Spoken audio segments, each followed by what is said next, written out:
এবারও 200-র বেশি আসন পাবে তৃণমূল, আত্মবিশ্বাসী মমতা বন্দ্যোপাধ্যায়।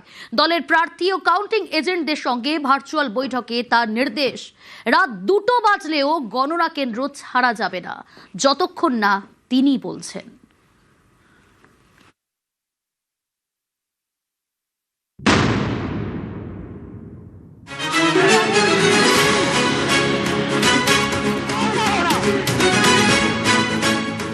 সোমবার ভোট গণনা। এই গণনা নিয়ে এবার স্ট্র্যাটেজি। শনিবার তৃণমূলের প্রার্থী, কাউন্টিং এজেন্ট নেতাদের সঙ্গে ভার্চুয়াল বৈঠক করেন মমতা বন্দ্যোপাধ্যায় এবং অভিষেক বন্দ্যোপাধ্যায়। বৈঠকে তৃণমূল নেত্রী বলেন, 6 মাস ধরে লড়াইয়ের জন্য ধন্যবাদ। যাঁরা লড়াই করেছেন তাদের পুরস্কৃত করা হবে। তৃণমূল শুধু জিতছে না, বড় ব্যবধানে জিতছে। 200-র বেশি আসন পাবে তৃণমূল। এদিনের বৈঠকে কাউন্টিং এজেন্টদের তৃণমূল নেত্রী একগুচ্ছ নির্দেশ দেন। রাত 2টো বাজলেও কেউ কাউন্টিং সেন্টার ছাড়বেন না। যতক্ষণ না তিনি বেরোতে বলবেন ততক্ষণ গণনা কেন্দ্রে থাকতে হবে। কোনো আসনে 200 থেকে 300 ব্যবধানে বিপক্ষ জিতলে রিকাউন্টিং এর দাবি করতে হবে। কাউন্টিং এজেন্টরা বাড়ি থেকে খাবার নিয়ে যাবেন। দুপুরে হালকা খাবার খাবেন, বাইরের খাবার নেবেন না। কেউ কিছু মিশিয়ে দিতে পারে। স্ট্রং রুম থেকে কাউন্টিং এর জন্য ইভিএম নিয়ে যাওয়ার সময় বদলাতে পারে। তাই সোমবার ভোর 5টার মধ্যে গণনা কেন্দ্রে পৌঁছতে হবে। 10 সেকেন্ড লোডশেডিং হলে 50টা ইভিএম পাল্টে দিতে পারে। রিটার্নিং অফিসারকে চিঠি দিতে হবে যাতে কাউন্টিং সেন্টারে লোডশেডিং না হয়। গণনার দিন তৃণমূলের পুরনো নতুন সকলকে ডাকতে হবে। কোনো ইগোর লড়াই করা যাবে না। বিজেপি যেখানে ওয়ার রুম করবে সেখানে পাল্টা হিসেবে তৃণমূল কর্মীদের বসাতে হবে, বিশেষ করে মহিলাদের। এদিন মমতা বন্দ্যোপাধ্যায় বলেন, পুলিশ আপনাদের সরিয়ে দেওয়ার চেষ্টা করবে, লড়াই করতে হবে। মনে রাখবেন, আমরা বিরোধী দলের মতো ফাইট করছি। সিআরপিএফ তাড়া করলে মহিলারা তাড়া করবেন।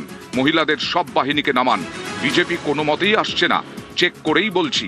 বাঘের মতো লড়াই করতে হবে যাতে ওই বিড়ালগুলো বিড়ালই থাকে। অভিষেক বন্দ্যোপাধ্যায়ের নির্দেশ, গণনার শেষ পর্যন্ত কাউন্টিং এজেন্টরা থাকবেন।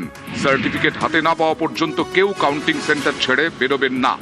ইভিএম এর সিরিয়াল নাম্বারের সঙ্গে ফর্ম 17C মেলাতে হবে। ডেটা এন্ট্রিতে ভুল করলে রিটার্নিং অফিসারকে চিঠি দিতে হবে। কাউন্টিং সেন্টারে ছাত্র, যুব, মহিলারা থাকবেন। জিতে গেছি বলে ঢিলেমি দিলে চলবে না। এদিন অভিষেক বলেন, 215-র বেশি আসন পাবে তৃণমূল, তবে আত্মতুষ্টিতে ভুগলে চলবে না। বিজেপি নিজেও ভালো করে জানে ওরা জিতবে না, তবু শেষ চুরি ও কামড় দেবে ওই দিন। সিআরপিএফ ডান্ডা দিয়ে মারছে, আপনারাও ডান্ডা আর ঝান্ডা দুটোই রাখবেন।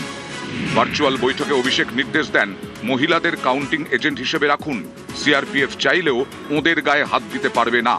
গণনার সময় ঠিক কি কি করতে হবে তা বোঝাতে রবিবার বিভিন্ন জায়গায় প্রতিনিধি পাঠাচ্ছে তৃণমূল। দমদম ও বারাকপুর সাংগঠনিক জেলায় দায়িত্ব দেওয়া হয়েছে রাজীব কুমারকে। বহু জায়গাতে তৃণমূল কংগ্রেসের অন্দরে একটি প্রশ্ন ঘোরাফেরা করছিল, এক্সিট পোলের পরে তৃণমূল কংগ্রেসের নেতারা কি ভাবছেন।